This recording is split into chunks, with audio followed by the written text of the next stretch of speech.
प्रिय भाई प्रोफेसर देवेंद्र गुप्ता जी, बहुत बार मेरे लिए शब्द कम पड़ जाते हैं। आपने मेरे बारे में जो कहा वह, अगर मैं काव्य की बात करूं, काव्य शास्त्र की तरफ जाऊं तो ये अतिशयोक्त मुझे लग रही है। मैं यह ठीक है कि आपका बड़ा भाई हूं और एक सत्र आपसे आगे था उसी विश्वविद्यालय से जहां से हमने आपने शिक्षा प्राप्त की। इतना भर तो ठीक है, बाकी मैं एक सामान्य साहित्य का विद्यार्थी हूं और आपने जो मेरे बारे में शब्द कहे उसके लिए मैं आपको बहुत बहुत आभार व्यक्त करता हूं। और हम सीधे सीधे काम की बात पर आते हैं, यह उल्लेख करते हुए कि जिस जगह से मैंने ओरिएंटेशन और दोनों रिफ्रेशर कोर्स किए, आज प्रिय भाई देवेंद्र गुप्ता जी और परम आदरणीय प्रोफेसर रमेश रावत जी, अध्यक्ष हिंदी विभाग अलीगढ़ मुस्लिम विश्वविद्यालय अलीगढ़, ने मुझे आज अपनी बात रखने का अवसर दिया है। और यह अवसर किसी भी संवेदनशील साहित्य के विद्यार्थी के लिए भावुक कर देने वाला होता है। तो आज मेरी स्थिति वही है। बहुत बहुत धन्यवाद भाई देवेंद्र गुप्ता जी। बात नव जागरण से लेकर के और विमर्शों तक आ गई है। आज मुझे आदेश मिला है कि मैं आदिवासी साहित्य पर बात करूं, जो आदिवासी विमर्श से उत्पन्न और विकसित है। और जब मैं विमर्शों के बारे में कभी भी सोचता हूं, चिंतन मनन करता हूं, तो एक बात सामान्य रूप से मन मस्तिष्क में बार बार उभरती है उस समय कि क्या कारण है कि उस मानव समाज में जिसमें वसुधैव कुटुंबकम की अवधारणा प्राचीन काल से है, जिसमें सबको समानता का अधिकार देने वाला संविधान व्यवहार में है, यह एक चिंता मुझे होती है कि वसुधैव कुटुंबकम की अवधारणा पेश करने वाले भारत में अस्मिता मूलक विमर्श क्यों?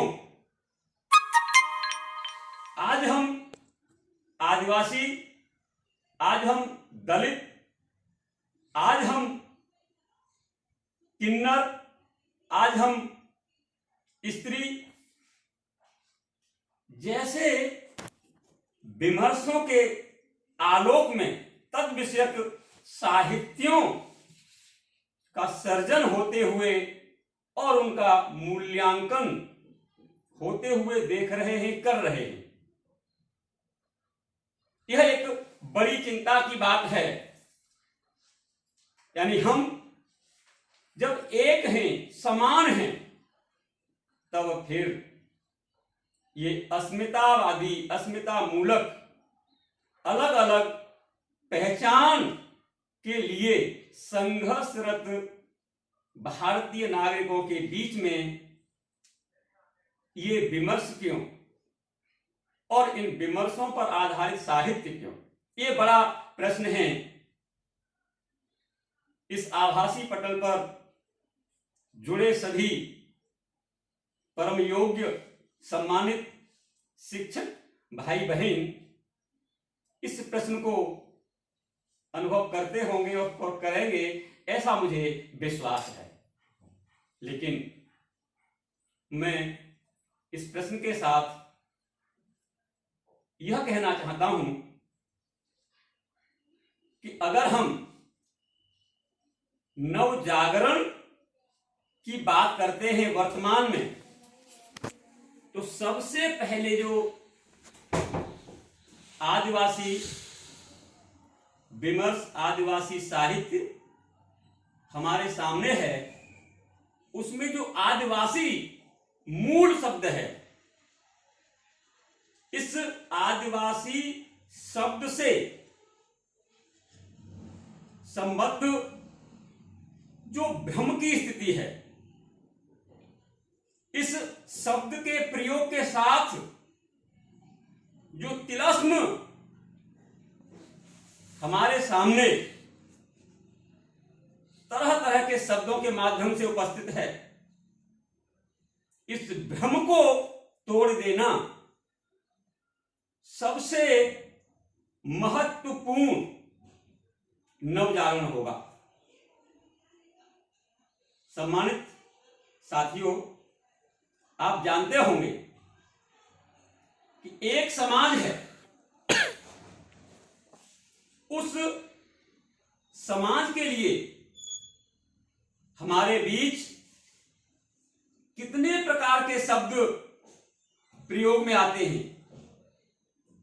कोई उन्हें अंग्रेजी में इंडिजिनस कहता है, कोई उन्हें वनवासी कहता है, कोई उन्हें मूल निवासी कहता है, कोई उन्हें गिरजन कहता है, कोई उन्हें जनजाति कहता है, और सामान्य रूप से उन्हें आदिवासी कहकर के पुकारा जाता है।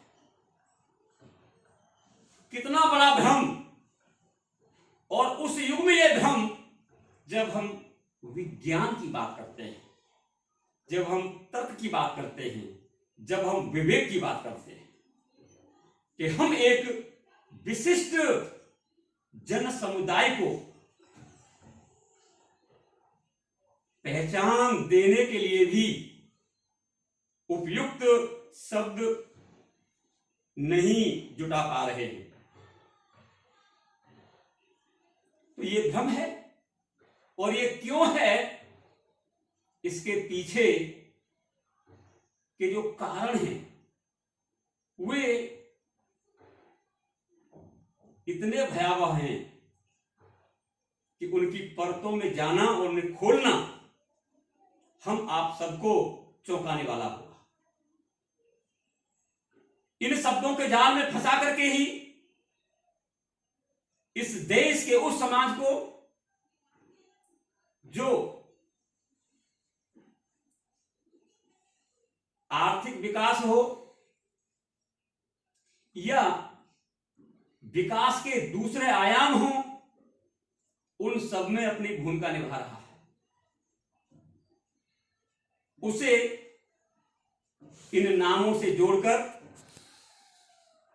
उसकी मुकम्मल पहचान न देते हुए उसका जितना हो सकता है, जिस तरह हो सकता है, शोषण किया जाए। लोग कहते हैं कि अंग्रेजों ने बांटो और राज करो, डिवाइड एंड रूल की पॉलिसी अपनाई। मैं कहता हूं यह आरोपित सत्य है। मूल सत्य यह है कि यह भारत उन अंतर विरोधों में विश्वास करता है जो भ्रम को परंपरा के रूप में, रूढ़ि के रूप में आगे बढ़ाते हैं और व्यक्ति को व्यक्ति से बांटकर, खंडित करके अपने स्वार्थ को साधने के लिए मुट्ठी भर लोग तरह तरह के उपक्रम करते हैं। मैं इतना कहना चाहूंगा, एक समय था जब भारत के विशेष जन समुदाय को हरिजन कहा गया, तब ये प्रश्न उठा था और इस प्रश्न को उठाया था बाबू जगजीवन राम जी ने सबसे पहले कि अगर हम हरिजन हैं तो हमारे अतिरिक्त जो जन है देश में वो किसके हैं? उसी तरह से आप देखिएगा, जिसे हम आदिवासी कहते हैं उसे जनजाति के रूप में पहचान दी गई है। और आप सब इस तथ्य से, इस सच्चाई से अवगत होंगे कि जन का अर्थ मनुष्य होता है।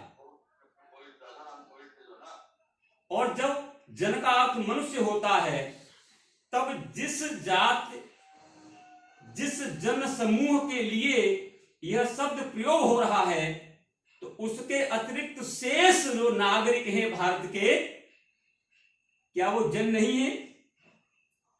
अर्थात वो मनुष्य नहीं है, वो मनुष्यतर हैं?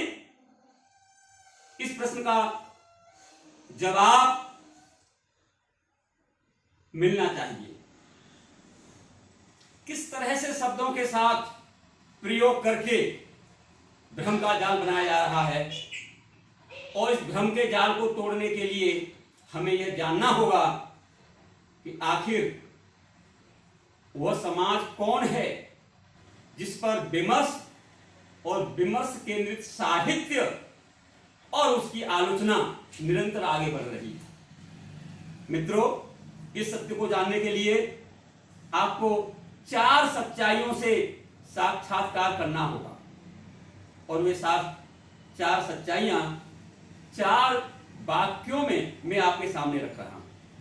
पहला वाक्य है कि किसी भूभाग या देश में वहां के कुछ निवासियों को विशिष्ट पहचान देने के लिए जब आदिवासी शब्द का प्रयोग किया जाता है, तब इससे सीधा सीधा यह निष्कर्ष निकलता है कि जिनके लिए इस शब्द का प्रयोग किया जा रहा है, उनके अतिरिक्त जितने भी लोग उस भूभाग या देश में रह रहे हैं, वे वहां के आज अर्थात मूल निवासी हैं। वे ही मूल निवासी, और जो बाहर से आए हैं वे मूल निवासी नहीं। तो जिन्हें हम आदिवासी कह रहे हैं, इसका मतलब ये हुआ कि वे ही यहां के मूल निवासी, और शेष लोग यहां के नहीं हैं। यह इस शब्द के प्रयोग के साथ ही हमारी समझ में बात आती है। दूसरा वाक्य यह है कि आदिवासी समाज को जनजात कहा जाता है। जन का अर्थ मनुष्य होता है। इस स्थिति में भारत के वासियों में केवल आदिवासी ही मनुष्य हैं, गैर आदिवासी मनुष्यतर जात के हैं। तीसरा कथन है कि भारतीय समाज में आर्य और अनार्य 2 नस्लें हैं। चौथा कथन है कि भारत में आदिवासी और गैर आदिवासी समाजों की संस्कृतियां अलग अलग हैं। इन चारों कथन अर्थात वाक्यों पर आप ध्यान देंगे, तब आप समझ पाएंगे कि आदिवासी समाज कौन है और आदिवासी विमर्श क्या है, और तब आदिवासी साहित्य क्या है। इन 4 तथ्यों में यह सच्चाई छिपी हुई है, और मैं स्पष्ट करना चाहता हूं इन 4 वाक्यों के आलोक में कि आदिवासी भारत के वे मूल निवासी हैं जिनको देशांतर से आए आर्यों ने अनार्य कहा, जो अपनी आदि सांस्कृतिक विरासत को अक्षुण्ण बनाए रखने के लिए सजग और संघर्षशील हैं। यहां पर आदि जो विशेषण है वह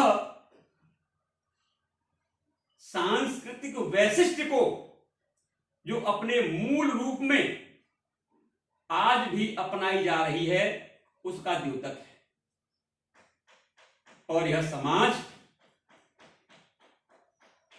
जब हमारे सामने अपनी महत्ता के साथ उपस्थित होता है, तब यह कहने में कोई संकोच नहीं है कि हमारे देश की तरक्की में इस समाज का बहुत बहुत बहुत महत्वपूर्ण योगदान है।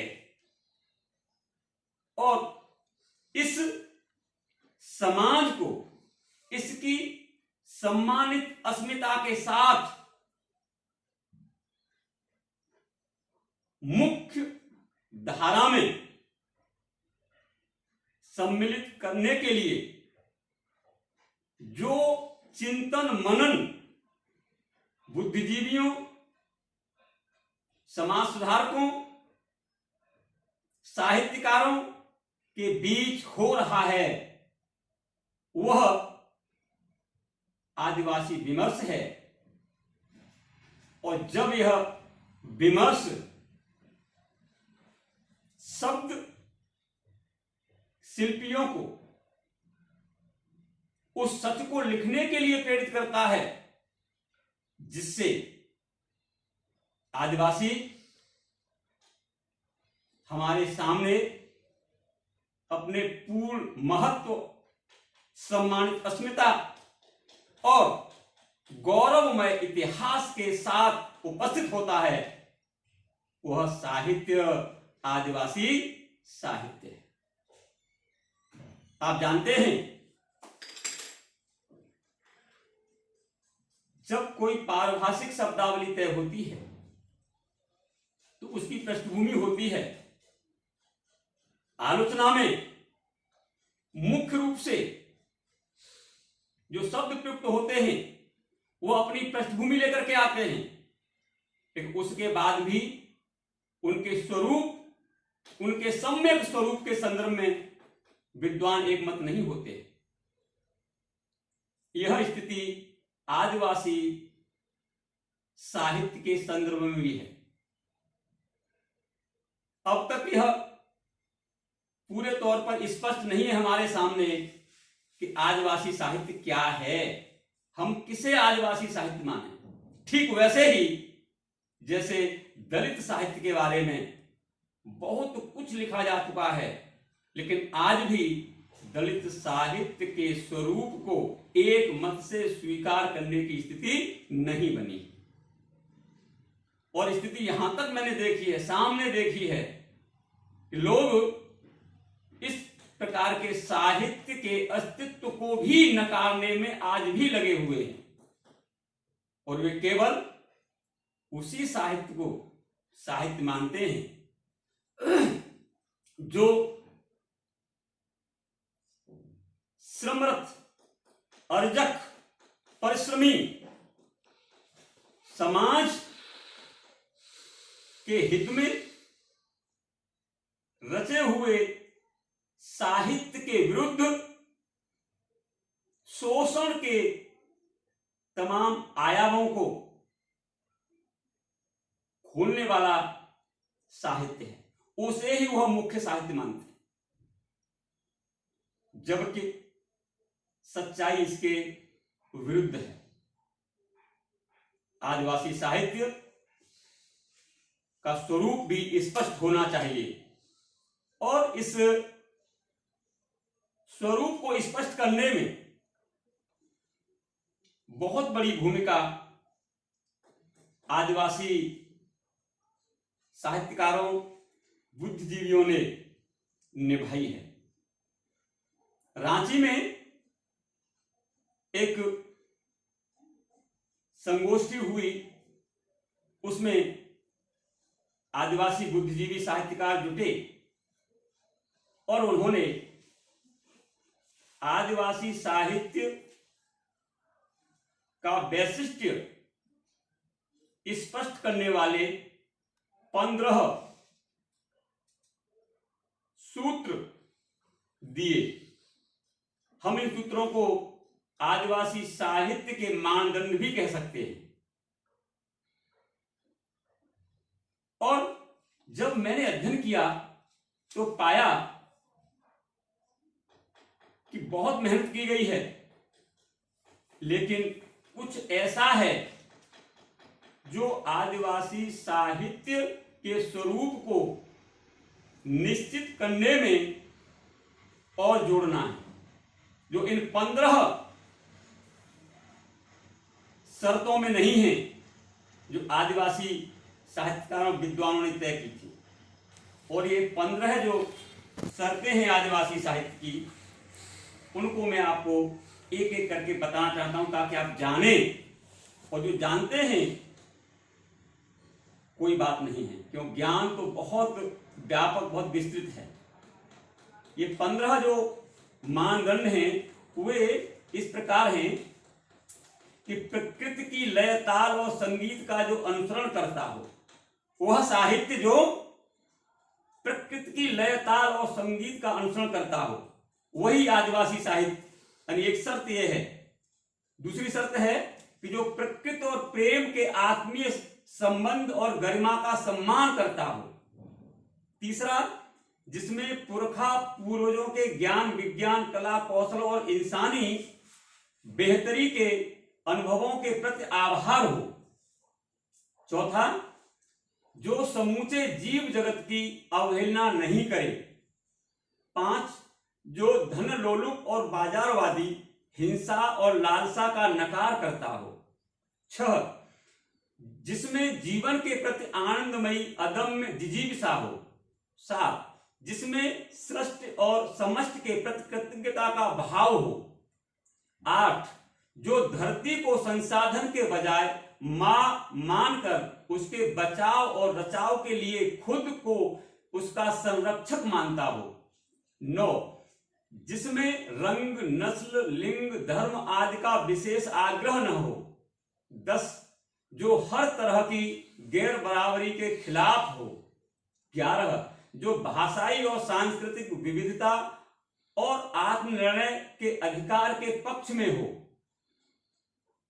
12, जो सामंती, ब्राह्मणवादी, धन लोलुप और बाजारवादी शब्दावलियों, प्रतीकों, मिथकों और व्यक्तिगत महिमा मंडन से असहमत हो। 13, जो सह अस्तित्व, समता, सामूहिकता, सहजीविता, सहभागिता और सामंजस्य को अपना दार्शनिक आधार मानते हुए रचाव बचाव में यकीन करता हो। 14, सहानुभूत, स्वानुभूत के बजाय सामूहिक अनुभूति जिसका प्रबल स्वर संगीत हो। और 15वां है जो बहुत विशिष्ट है, इस पर आप लोग ध्यान देंगे। मूल आदिवासी भाषाओं में अपने विश्व दृष्टिकोण के साथ जो प्रमुखतः अभिव्यक्त हुआ हो। 15वां एक बार फिर पढ़ रहा हूं, ध्यान दीजिएगा। मूल आदिवासी भाषाओं में अपने विश्व दृष्टिकोण के साथ जो प्रमुखतः अभिव्यक्त हुआ हो। ये 15 मानदंड हैं, शर्तें हैं। इन शर्तों को जो पूरा करे वही आदिवासी साहित्य है। यहां आप देखिएगा दो बहुत विशिष्ट बातें हैं। एक तो ये सामान्यतः जो सैद्धांतिक आलोचना होती है वह साहित्य के अध्ययन के बाद कुछ निष्कर्षों के रूप में तय होती है।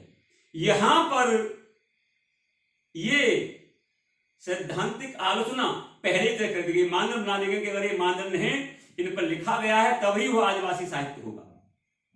लेकिन यह शर्तें बहुत कुछ बताती हैं, परंतु आप गंभीरता से विचार करिए तो साहित्य की जो मूल चेतना है उसको यह पूरा नहीं करती। भाषा क्या किसी साहित्य सर्जन की बाउंड्री होनी चाहिए?